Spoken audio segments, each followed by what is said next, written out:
Hello everyone, this is Preeti Tiwari. Deadlock is very important topic for UGC NET, GATE or any competitive exams for computer science.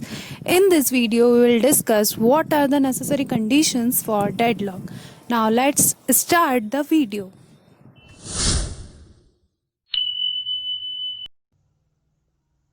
इस video में हम समझेंगे what are the necessary conditions for deadlock. Previous video में हमने समझा था कि deadlock क्या होता है. अगर आपने वो वीडियो रेफर नहीं किया है तो आप वो वीडियो जाकर देख सकते हैं. थोड़ा सा मैं ओवरव्यू दे देती हूँ डेडलॉक के बारे में.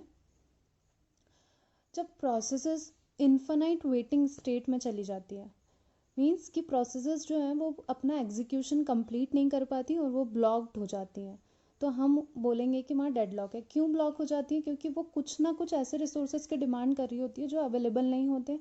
उन रिसोर्सेज को किसी और प्रोसेस ने होल्ड किया होता है. वो जो प्रोसेसेस होती हैं वो किसी और रिसोर्स का वेट कर रही होती है. तो इस तरह से सभी प्रोसेस ऑलमोस्ट वेटिंग स्टेट में होने की वजह से ये पूरा का पूरा जो प्रोसेस है वो इन्फिनाइट वेटिंग स्टेट में चला जाता है और इस कंडीशन को हम बोल देते हैं डेडलॉक, जिससे कोई भी प्रोसेस अपना एग्जीक्यूशन कंप्लीट नहीं कर पाती. सो अब हम डिस्कस करते हैं what are the necessary conditions for deadlock. First है mutual exclusion. If a resource is holding by a process, any other process requesting for that resource must wait until the resource has been released. Mutual exclusion को हम समझे उससे पहले एक concept समझना बहुत ज़रूरी है. सी, अगर कोई रिसोर्स शेयरेबल रिसोर्स है, शेयरेबल रिसोर्स है मीन्स कि एक टाइम पे उसको मल्टीपल प्रोसेसेस एक्सेस कर सकती है, तो वहाँ तो कोई प्रॉब्लम ही नहीं है. मल्टीपल प्रोसेसेस अपना एग्जीक्यूशन अगर उस रिसोर्स की डिमांड कर रही है तो वो अपना एक्सेस करेगी उस रिसोर्स को और अपना एग्जीक्यूशन कंप्लीट कर सकती है. बट प्रॉब्लम कहाँ आती है? प्रॉब्लम आती है जहाँ पे रिसोर्स जो है वो नॉन शेयरेबल रिसोर्स है, like a printer. For example एक प्रोसेस है जिसको 5 प्रिंट देना है, 5 पेजेस का प्रिंट देना है, तो वो अपना 5 पेजेस का प्रिंट कंप्लीट करेगी, उसके बाद ही नेक्स्ट प्रोसेस जो डिमांड कर रही है उसी प्रिंटर की वो अपना एग्जीक्यूशन कंप्लीट स्टार्ट कर पाएगी. मीन्स कि इसको 5 पेजेस का प्रिंट देना, तो इसका मतलब ये नहीं है कि दो पेजेस का प्रिंट देने के बाद वो बोलेगी प्रोसेस 2 तुम आ जाओ, तुम अपने 2 पेज दे दो, फिर मैं अपने बाकी के पेज दे. ऐसा नहीं होता. तो प्रॉब्लम कहाँ आती है? जहाँ पे रिसोर्स जो है वो नॉन शेयरेबल रिसोर्स है. तो म्यूचुअल एक्सक्लूजन ये बोलता है कि एक नॉन शेयरेबल रिसोर्स को एक टाइम पे एक ही प्रोसेस एक्सेस कर सकती है और जो दूसरी प्रोसेस है जो उसी रिसोर्स की डिमांड कर रही है, ठीक है.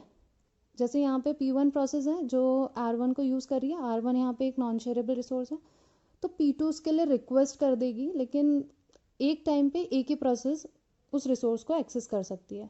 म्यूचुअल एक्सक्लूसिव मैनर में ये सारी चीज़ें होती हैं, तो यही बोलता है हमारा म्यूचुअल एक्सक्लूजन. सेकेंड है नॉन प्रियम्पशन. नो प्रियम्पशन ये बोलता है, प्रियम्प का मीनिंग होता है छीनना, ठीक है. तो इसको ऐसे समझ सकते हैं कि कोई प्रोसेस है, ठीक है, वो कोई रिसोर्स यूज़ कर रही है, P2 को भी R1 की रिक्वायरमेंट है अपना एग्जीक्यूशन के लिए. तो ऐसा नहीं है कि P1 से रिसोर्स छीन लिया, R1 को इसका एग्जीक्यूशन कंप्लीट नहीं हुआ, P1 का काम नहीं हुआ, R1 को उसने रिलीज़ नहीं किया, उससे पहले ही P2 उससे छीन ले, ऐसा नहीं हो सकता. नो प्रियम्पशन फॉलो करता है. मीन्स कि जब तक कि P1 खुद से R1 को रिलीज़ नहीं करती तब तक P2 R1 को एक्सेस नहीं कर सकती. यही बोलता है no preemption.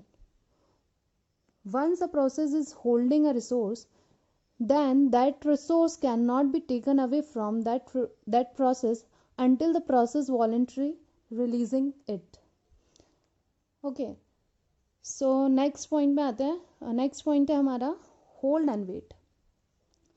Hold and wait एक ऐसी कंडीशन होती है, फॉर एग्जाम्पल इसको एग्जाम्पल से समझते हैं. एक प्रोसेस है, ठीक है, वो प्रोसेस 5 रिसोर्सेज की डिमांड कर रही है. अब ये ज़रूरी तो नहीं है कि वो 5 रिसोर्सेज अवेलेबल हों, है ना. हो सकता है कि कुछ रिसोर्सेज किसी और प्रोसेसेस में बिजी हो, मींस ये डिमांड तो करी है इन 5 रिसोर्सेज की, लेकिन हो सकता है 3 रिसोर्सेज अवेलेबल हों उस प्रोसेस के लिए और बाकी के 2 रिसोर्सेज अवेलेबल नहीं है. तो वो 3 रिसोर्सेज हम उस प्रोसेस को दे दें और बाकी के जो 2 रिसोर्स हैं उसके लिए वो रिक्वेस्ट कर दें. जब वो रिलीज़ होंगे तो ये प्रोसेस उसको एक्सेस कर पाएगी, ऐसा बोलते हैं. तो होल्ड एंड वेट यही बोलता है A process must be simultaneously holding at least one resource and waiting for another resource that is currently being held by some other process.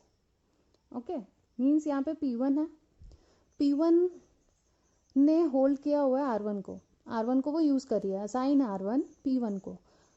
P1 at the same time R2 की request कर रही है क्योंकि उसको R2 की भी ज़रूरत है. ठीक है, उसको अपने एग्जीक्यूशन के लिए R1 और R2 दोनों की ज़रूरत है. R1 अवेलेबल था तो उसको असाइन हो गया, पर R2 अवेलेबल नहीं है तो उसने उसके लिए रिक्वेस्ट कर दिया और वेट कर रही है.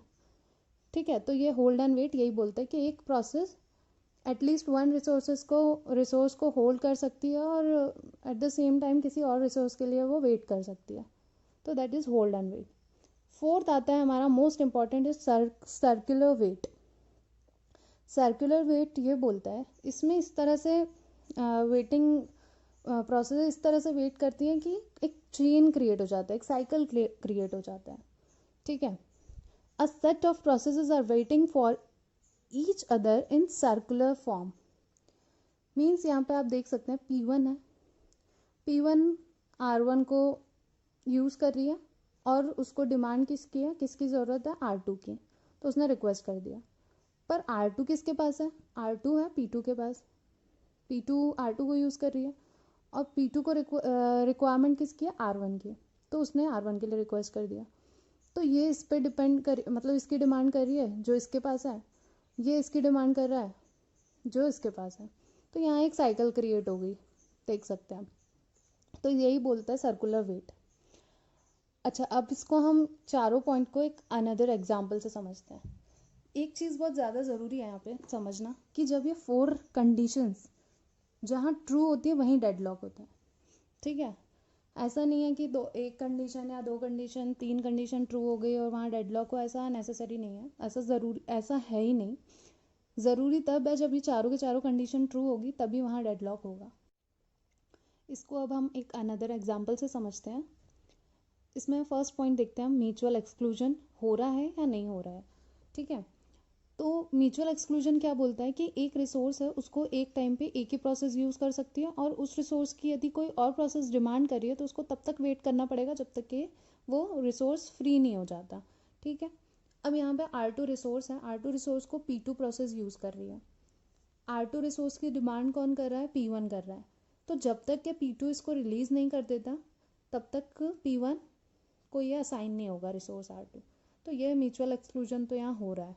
ठीक है, सेकेंड हम समझते हैं नो प्रीएम्पशन. नो प्रीएम्पशन क्या बोलता है कि भाई कोई प्रोसेस किसी रिसोर्स को यूज़ कर रही है तो उससे उसका एग्जीक्यूशन जब तक वो प्रोसेस जब तक खुद से उस रिसोर्स को रिलीज़ नहीं कर देती तब तक हम उससे छीन नहीं सकते रिसोर्स, और छीन के दूसरी प्रोसेस को नहीं दे सकते.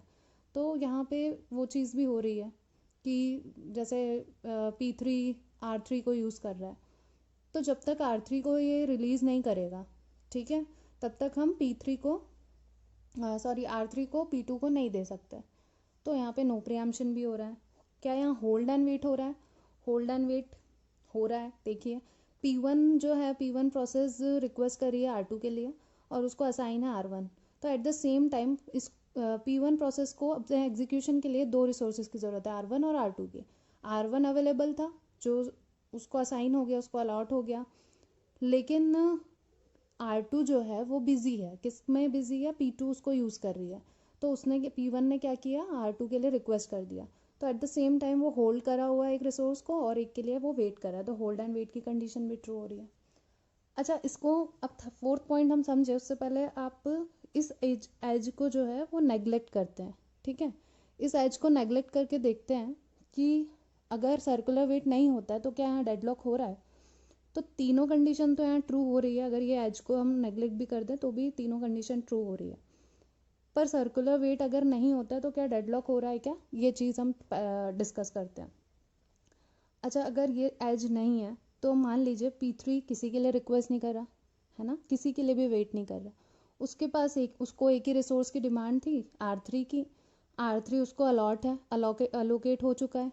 ठीक है, P3 R3 को यूज़ करेगा जितना टाइम में उसका एग्जीक्यूशन हो जाता है, उसके बाद वो R3 को रिलीज़ कर देगा.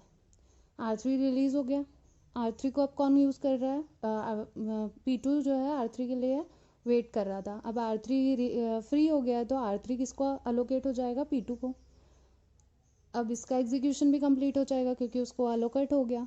P2 कंप्लीट तो R2 फ्री हो जाएगा। R2 फ्री हो गया तो वो P1 अपना एग्जीक्यूशन कंप्लीट करेगा और तीनों प्रोसेस अपना एग्जीक्यूशन कंप्लीट होके ख़त्म हो जाएगी। तो यहाँ पे किसी तरह का डेडलॉक नहीं है। 3 कंडीशन ट्रू थी बट डेडलॉक नहीं है। पर अगर P3 अभी अगर R1 के लिए रिक्वेस्ट करने लगे तो यहाँ एक साइकिल क्रिएट हो गया है ना। तो अब क्या है, P3 भी जो है वो R1 का वेट कर रही है ना। R1 ऑलरेडी किसी को अलोकेट है, P1 को अलोकेट है, P1 किसी और का वेट कर रही है, R2 का वेट कर रही है जो P2 को अलोकेट है, P2 R3 का वेट कर रही है। तो इस तरह से एक साइकिल क्रिएट हो गया, एक दूसरे पे डिपेंड हो गए प्रोसेसेस। तो यहाँ पे जो है वो डेडलॉक की कंडीशन बन गई। तो ये थी 4 necessary conditions for deadlock. Next video में हम डिस्कस करेंगे what are the deadlock handling methods. So thank you.